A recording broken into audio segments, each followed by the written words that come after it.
In Lodi, a new kind of hard work began with the family's house moving business. It's hard to imagine today, but one of Richard's jobs was to perch on the roof of a house being hauled to a new location, armed with a long pole to lift electrical and telephone wires, clearing a path for the home's journey across town. Richard graduated from Lodi High School in 1961, but not before making a bet that would change his life forever.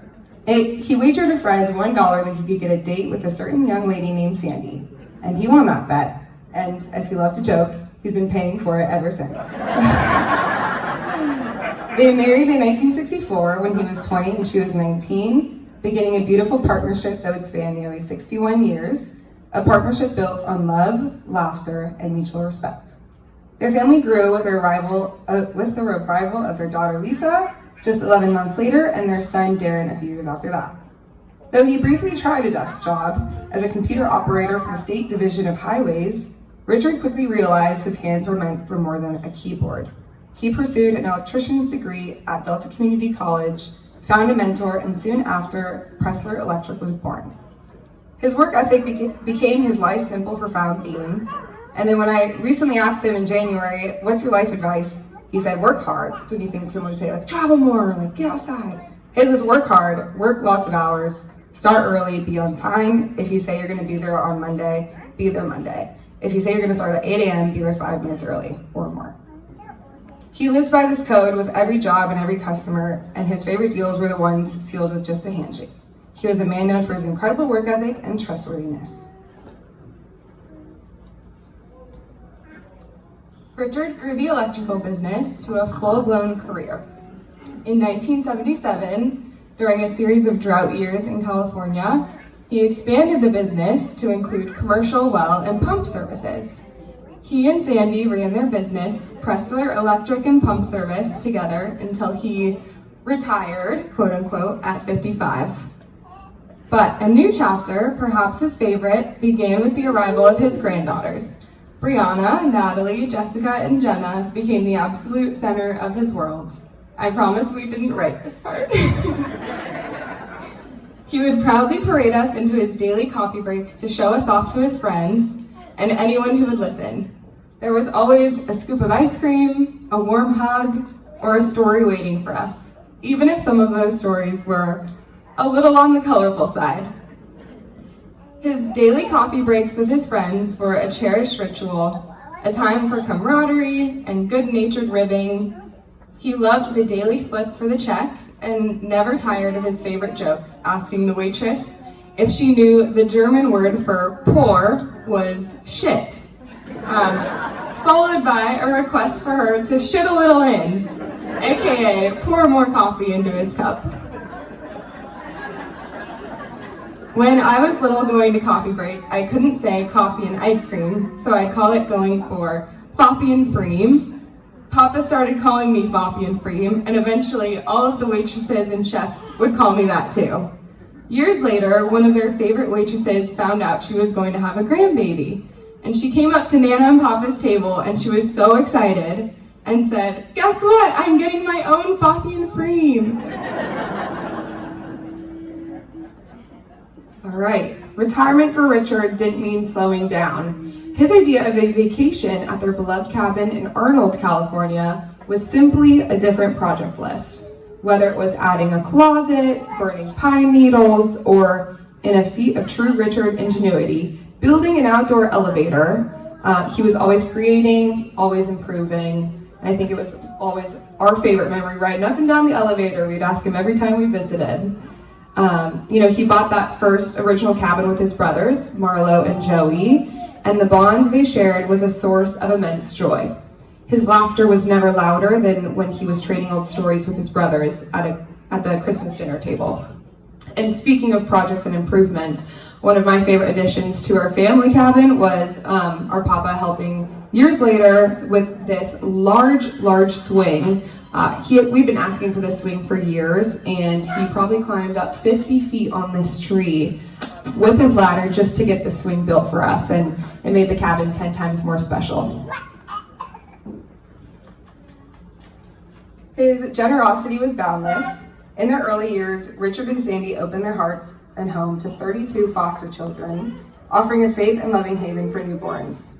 They also hosted foreign exchange students, sharing their lives with young people across the globe. He poured his energy into the community, becoming the honeydew husband for the Women's Club of Lodi and dedicating over 25 years to Lodi Adopt a Child. He freely gave his electrical expertise to the Mickey Grove Zoo and the San Joaquin Historical Museum. It was no surprise to any of us when he and Sandy were named Lodi Citizens of the Year in 2018, as probably many of you remember. Richard worked hard and expected the same from others, but he helped people without a second thought and no need for thanks. He was a man of action, a man of his word, and a man who built a life, a family, and a legacy on the foundations of honesty and love.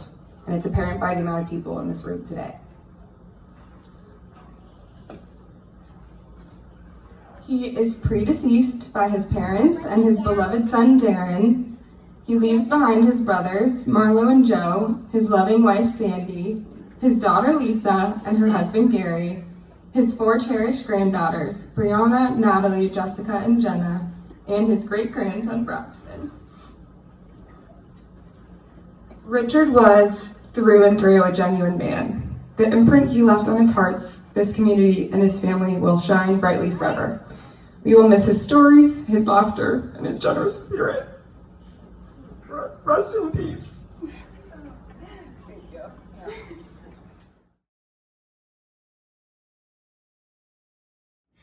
With tearful eyes, we watched you suffer and saw you fade away.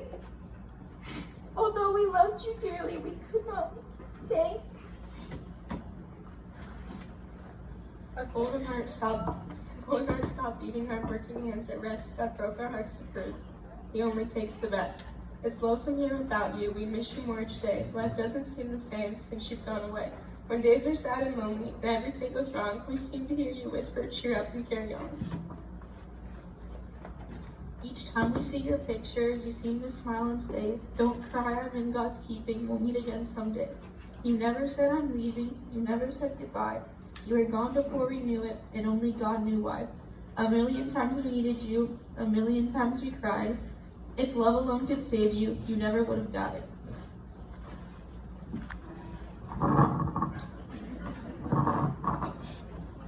In life we loved you dearly, in death we loved you still. In our hearts we hold a place that no one could ever fill. It broke our hearts to lose you, but you didn't go alone. For part of us went with you the day God took you home.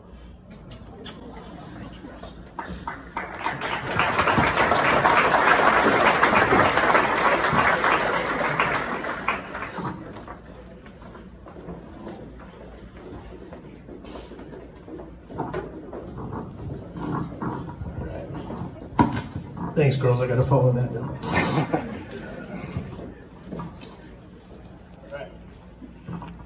I want to thank you all for being here today as we remember and celebrate the lives of my father and Uncle Richard.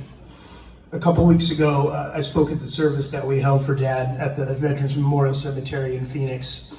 And that day made me realize this was going to be tough, so forgive me for kind of reading what I've written here. It's the only way I'll be able to kind of get through it. I want to first take a moment to thank my amazing wife, Melissa, for her unwavering support and help throughout this entire process. From the very beginning, you've been there every step of the way, helping us take care of the countless details and arrangements with grace and love. Mom, Amber, and I are incredibly lucky and deeply grateful to have your strength, your talents, and your steady hand guiding us during such a difficult time. We couldn't have gotten through this without you, and I am forever thankful. Melissa and Aunt Sandy poured their hearts into planning today, and it shows. Thank you both for making this meaningful and beautiful tribute. And Sandy, the fact that you helped make this day so special, and Lisa as well, while grieving Uncle Richard, speaks volumes about both of your strength, your kindness, and your enormous hearts. We admire you more than words can say. And to Gary and our girls and all of our family who have been here helping us set up for today, thank you. Your love, support, and presence have meant the world. You've shown up for us in every way that truly matters, and I know Dad would be deeply touched, and Uncle Richard as well, by your strength, by the strength surrounding us today. Okay. Dad was a man of steady strength and deep devotion. He served proudly in the United States Air Force, and even after his service ended, he never stopped living with that discipline. discipline, duty, and selflessness that defined his military life. Much of my childhood was shaped by the sacrifices he made, not in words, but in action. He was often up before we woke and home after we went to sleep. I didn't always see him, but I always felt the impact of his efforts. He worked tirelessly to provide for us, to make sure we had the best life he could possibly give. That kind of love, the kind you live rather than say, defined who he was. And if you ask Dad what truly mattered to him, what brought him the most joy, it was never awards, monetary gains, commendation, or recognition. It was Mom. He lived to make her happy. Seeing her smile, hearing her laugh, that was everything to him. Their love was quiet and steady, but strong. Sometimes it got loud. But even then, it was full of affection. It didn't need grand gestures to be felt. It was always there, always real. It was his anchor. Dad's love for Mom was a constant source of strength for him throughout his life, especially during the health battles we all saw him face. It was that love that kept him strong, giving him the will to fight, to face each day, and to carry on until the very end. His love for her never wavered, and it was that same love that kept him going until he passed. That same love extended to Davy, Amber, and me, and later to Melissa and his beautiful granddaughters. Dad was a man of simple pleasures, a good meal. The man's devotion to his favorite foods was legendary. His time in the garden, a story shared, a laugh around the table, and of course, Fox News. But more than anything, it was our happiness that gave him joy. That was his reward. He carried us all with such love, such pride, and such steady strength. Dad may not have always said it out loud, but he showed it in every little thing he did, for us and for those lucky enough to know him. We know that his spirit lives on in each of us, in the love he gave and in the example he set. He may not have said, "I love you" every day, but he showed it every day. And those actions, that steady hand, that quiet presence, that's what we carry with us now. Though our hearts are heavy today, there's comfort in knowing that Dad is now at peace and reunited with our beloved Davy in heaven and with Uncle Richard. Together in the presence of God, I can only imagine the joy in that reunion, a big hug, some laughter, and probably a playful complaint about how long it took us all to finally let him rest. While we will miss him every day, this is not the end. One day we will see him again, and what a beautiful day that will be. Until then, we carry his love with us, and we honor his life by living ours with that same strength, kindness, and the faith he showed us all. One of the constants in my dad's life was his friendship with Uncle Richard, who we are also remembering and honoring today. Their bond was something rare, lifelong friendship built on respect, honor, and shared history. They were more than friends, they were brothers in every way that mattered. The kind of brothers who would drop everything for one another, no questions asked, whether it was lending a hand, sharing advice, or just showing up when it counted. They always had each other's backs, and through that bond, we all became family as well. Uncle Richard and Aunt Sandy embraced us as their own, and the bond we shared with them and with Lisa and Darren felt like one of life's true blessings. I genuinely believe it was a gift from God, and it's something I'll always cherish deeply. The laughter, the support, the wonderful memories all became part of the foundation of our lives. Losing both Dad and Uncle Richard so close together is a deep, difficult sorrow, but I find comfort in imagining them side by side, reunited with Davy and Darren, looking down on all of us with love and maybe a little commentary. My father endured more than most of us will ever know. His health challenges were many, yet he met each one with resilience. He rarely complained and he never gave up. No matter how hard it got, he kept fighting, if not for himself, then for Mom and for us. Because that's what he did, he showed up. That strength, that stubborn will to keep going is something I always admire. In the last year or so of his life, along with Amber, I often had the privilege and unofficial job title of being his driver. I was part chauffeur, part appointment buddy, part therapist, and frequent medical interpreter. As most of you know, Dad didn't hear so well, which made doctor visits, let's just say, interactive. The doctors would talk, he'd give a polite, confused nod, look at me and go, "Huh?" That's when I'd have to break it to him, "Sorry, Dad, they're insisting chicken and pork chops aren't their own food group." But honestly, those car rides and waiting rooms became our quality time. I was fortunate, truly fortunate, to spend more time with him and my mom than I had in many years. At some point, those waiting rooms, medical offices, and hospitals became my second office. I won't lie, at times it felt like a burden. And sure, it was hard. Life didn't pause, work and family needs didn't stop. But now I would give anything for one more day of appointments. one more day in the car together, one more hour to sit beside him and talk, or not talk at all, just to be with him. What I carry now is gratitude for the time I had, for the lessons I learned, for the love he gave consistently without complaint and without asking for anything in return. Dad, we love you, we miss you, we thank you for everything, every sacrifice, every lesson, every moment, every laugh. You are our protector, our provider, and now our guardian in memory. In closing, I want to share something that Dad specifically asked for. He was very clear, no big fuss, no drawn out tributes, no excessive sentimentality. Sorry, Dad, we tried. But he did have one request. He wanted us to play a very specific song, along with a couple of others. And I remember when he first told us years ago, I remember thinking, really, that one? It's not your typical farewell ballad. But in hindsight, it was perfect. Classic Dad, a little unexpected, a little offbeat, and full of meaning.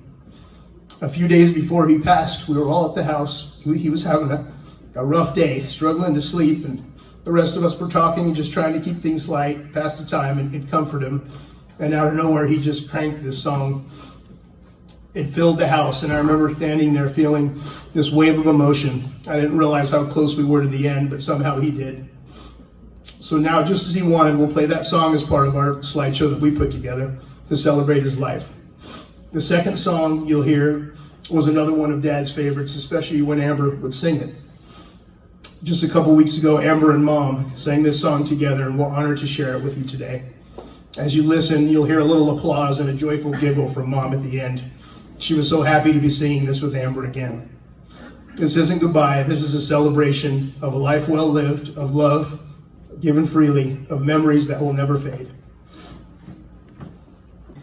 My name is Jason Lind. I am Leonard and Arlene's son, and Aunt Donna and Uncle David's nephew. Here. I'd like to thank all of you for being here, celebrating the lives of two amazing men, amazing in the community, to their friends, and obviously their family. My dad wrote some words that he's asked me to read for him. So any kind words or off-color humor, I can't take credit for that. Please find him afterwards. Such beautiful words already said today.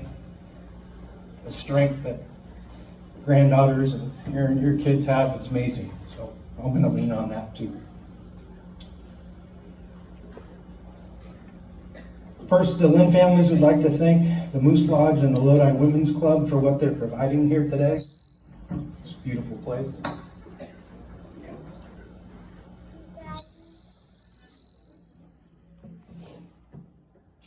Their kindness and dedication to the community is why they have a great reputation here in Lodi. We're here to celebrate the lives of Dave and Richard. It's going to be hard for me to say Dave, so if I say Uncle David a few times, bear with me. I knew Richard, but not well. After years of hearing about him from Dave and then reading his obituary, it is evident that Richard was an amazing and generous person. As for Dave, he was part of a large family, 4 boys and 2 girls. Shirley was the oldest, and I, my dad, the youngest. She was 12 years older than me, which means when I was 5, she was 17. She was like a second mother to me. Dave was the oldest of the boys, 7 years older than me. When I was a child, he was my protector, protecting me from my 2 devious brothers, Jimmy and Lester. In later years, Dave was not only my protector, but also my mentor. When I was 16, our father died, and my mother went to work for her brother in Antioch. I had 1 year left in high school, and I hated the thought of moving to Antioch to graduate. Dave and Donna at that time lived in Lodi, and they kindly offered to let me stay with them to finish school. I think after a couple months, they regretted that offer. Probably. They lived on Neeples Court, which was a big plus for me. because most of the people in that court were about the same as Dave and Donna, which meant that there was a party every weekend. No wonder I grew up the way I did, and I'm guessing that's why you might have been popular with your friends here today at those parties. After graduation, I decided to follow in the footsteps of Dave and my friend Warren, and I joined the Air Force, where I met and married my wife Arlene. My best man was Dave. After the Air Force, Dave, Arlene, Donna, and I became very close. That close friendship lasted 55 decades. Excuse me. In 1975, Dave and Donna bought the home on a Campo Road.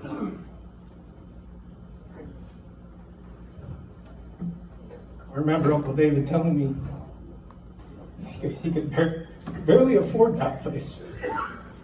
And the roof was so terrible. They had cookie sheets in the attic to catch the water. It certainly has changed. After some years, we celebrated the 4th of July in the front yard by playing badminton and volleyball, shooting off fireworks, a lime cannon. Not the safest environment, but we had a lot of fun.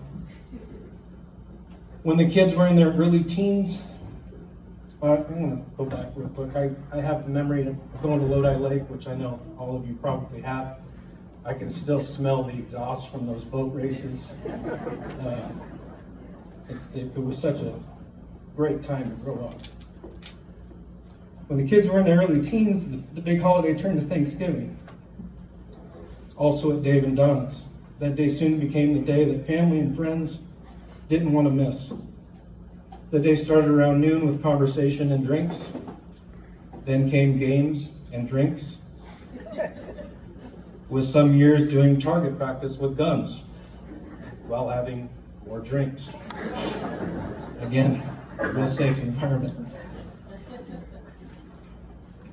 Whenever we were there for the 4th or Thanksgiving, Dave and Donna had their house sparkling.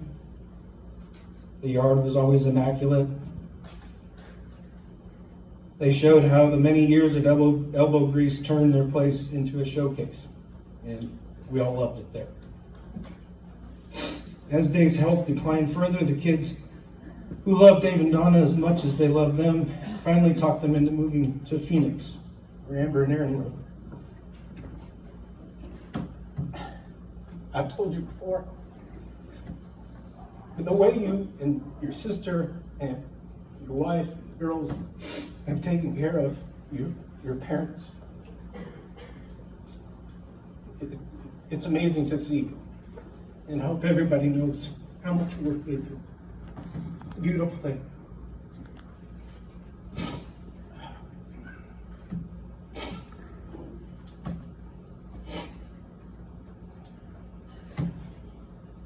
Arlene and I were able to visit 3 times before his passing. I was lucky enough to go myself in March. And we had planned to be there May 4th to celebrate their 60th wedding anniversary. And when we heard his health was declining, we tried to get there sooner but couldn't make it. I know that was a big day for David.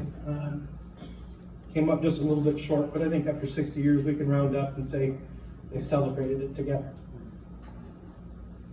I spoke with Dave a couple times before he passed, and he said he was tired of going in and out of hospitals, even though it meant a lot to spend time with you.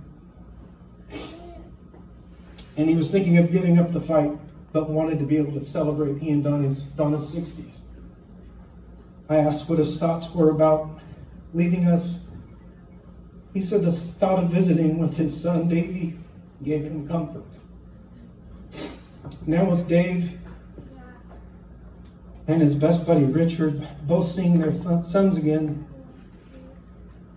they have huge smiles on their faces. I can see Richard with his Long Island iced tea and Dave a rum and coke in one hand and a 3-foot-long cigarette in the other. I miss my brother and those phone calls filled with joy and laughter. My thoughts and prayers are with you, Aunt Donna and Sandy. Thank you. It's really hard to know where to start when you're talking about the Preslers, Sandy and Richard. They were so intertwined with this community, so many ways. It's really difficult to know where to start. But they were tied to the community professionally, socially, and philanthropically. And that pretty much encompasses all the different activities they were involved with. I first met Richard in 1973-74 when we were working on the Lodi Grape Transfer Station. We're building that for Furry and Burnett. We did the mechanical and the hydraulics, and Richard did all of the electrical and the controls. This transfer station allowed the little Lodi grape gondolas to transfer their load onto the big highway trailers. The net result was it allowed local growers to have a much bigger market opportunity.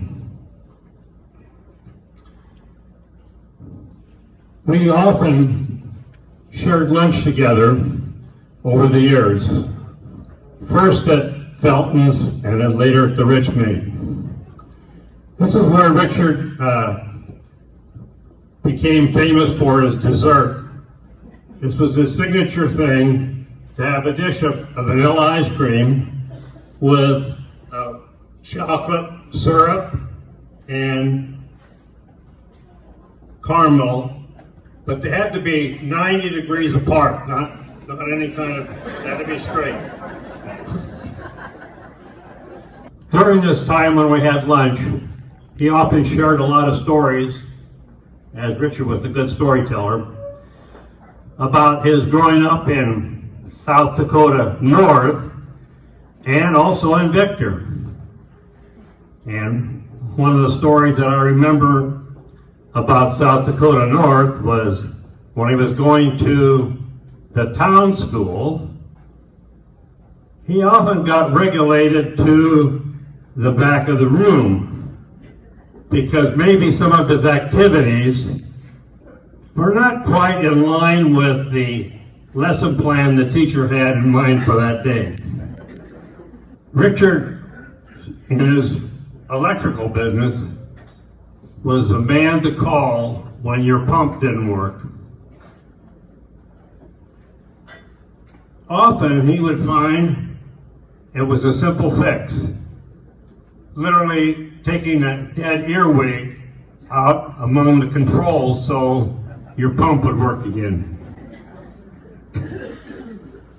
He was also good at updating the service entrances without turning off the power. So he could work it hot and save a lot of trouble. His motto really was to use common sense. Often at lunch, David would join us. Now, David was much more adroit at working a smartphone. Now, Richard used a flip phone until the hinges wore off. David could keep us up to date by the weather, the news, everything, and he always knew the exact price of the F&M stock.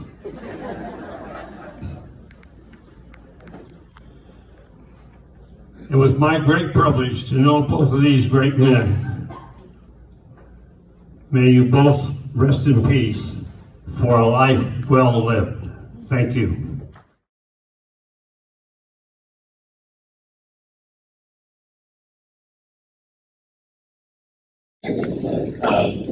It was just a privilege to work with Richard and also with Joe when we were out on the job. And Richard had his own way about going about things that most people would have done a little differently, right, Joe? Yes. Anyhow, we made it, and we had a good time together. And at Christmas, the get-togethers at Sam and Richard's house were so memorable.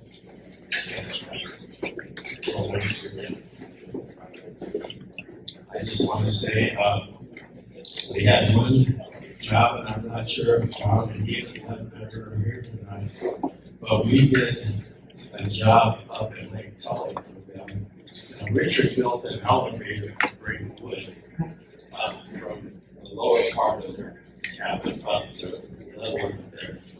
Well, with my son's help, Brandon here, myself, Richard, and one worker, we had Claude Brown, Paul Berger, built this inclinator, which is a device that takes you up the hill at an angle.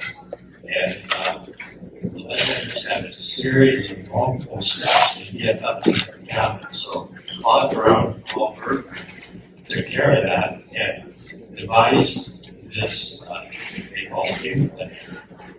And we dug that whole thing in, Claude delivered it, and we dug that in the electrical, and it's still functioning very well today. It's quite an accomplishment. Another one between Richard, Paul, and Claude being manufactured. Just as I said, there's just so many things I could talk about. My younger brother Joe has some very colorful things. Going back to the child and back in our childhood, Richard had a babysit, and so let me just turn my phone here. First off, I'd like to thank everybody for being here. It's really amazing. I just want to thank Sandy and the whole family. Back when Richard had his little red Corvair, my mom would make him babysit. So he'd have to take me on dates on every one of his friends. And what he'd do is he'd take a little can of oily beer and hand it to Joe, and Joe would drink it, and he'd put me in the back of the Corvair, which was right next to the motor, and that thing would put me to sleep, and that was just exactly where he wanted it. That was easy money because he got paid for babysitting you and he didn't give any trouble. Well, that's why he loved me. No, we had a really wonderful family. And I'll never forget David, when we worked on a job up in Center Hill. We were doing a truck stop up there, and Dave would do drilling for us, and we were on a job where we had to drill through a big beam, and it took him forever to get that hole drilled, and he kept going and going, but it was going. But we found out afterwards he had the drill in reversed. He was going backwards, but he worked and worked and worked. He wasn't going to let it defeat him. I just like to again thank everybody. God bless you all. My name is Larry Violet. I've known Richard and also David basically my whole life, and had wonderful vacations with both of them. One was Donna's hometown there in Florida, and then we've been with Key West.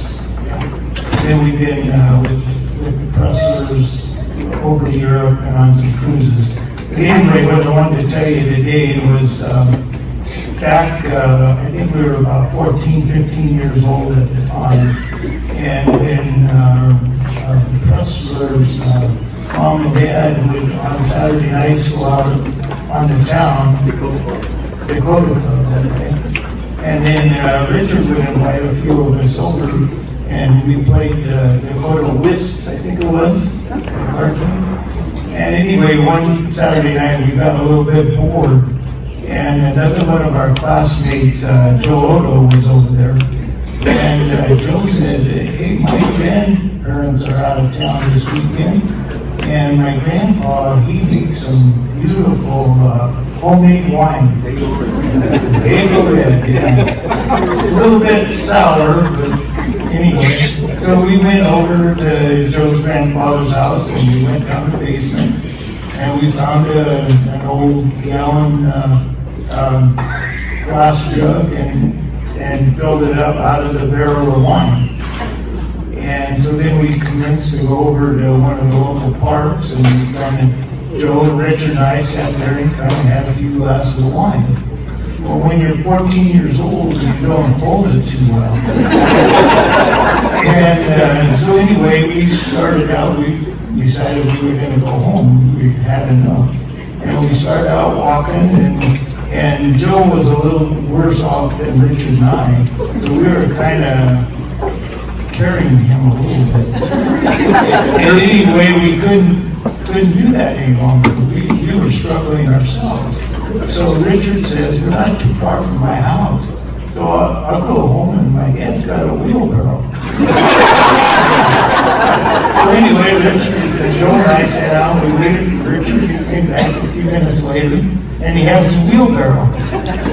And so we throw Joe in the wheelbarrow. And we take turns wheeling him down the sidewalk trying to get him home. And we were over by the Lutheran church there on Lee Street, Kentucky, I think it is. Anyway, and here of course comes a policeman driving down the road, and he's wondering what these three kids are doing coming up with a wheelbarrow. So he pulls over and talks to us a little bit, and he decided that we weren't going to cause any harm, and we convinced him that we were going to get Joe home. So anyway, he left, and that shows you how the times have changed. We would have been in jail and now. But anyway, so Rich and I, we finally got Joe home, and so we just kind of lit the wheelbarrow up and dumped him on the porch. And there he laid. So we said, well, we better ring the doorbell and get out of here. So we rang the doorbell and we run off, and I assumed his mom found him. And so the next day, of course, we had to go over and see how he was doing. Because we were kind of sick ourselves from that day we red wine. And anyway, so we go over and Joe's mom comes to the door, and she says, well, he's still in bed. And she said, this was a great line. She says, I knew it was that little Dickie Preszler.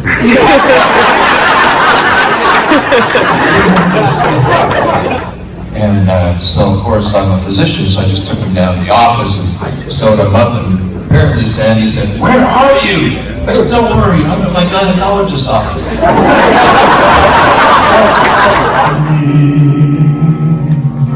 The voices of a million angels could not express my gratitude. All that I am and ever hope to be,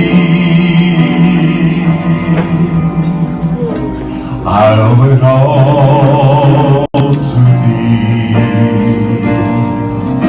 To God be the glory, to God be the glory, to God be the glory for the things He has done. With His blood He has saved me. With His power He has raised me. To God be the glory for the things that He has done. Just let me live my life. Let it be pleasing, Lord, to Thee. And should I gain any praise, let it go to Calvary.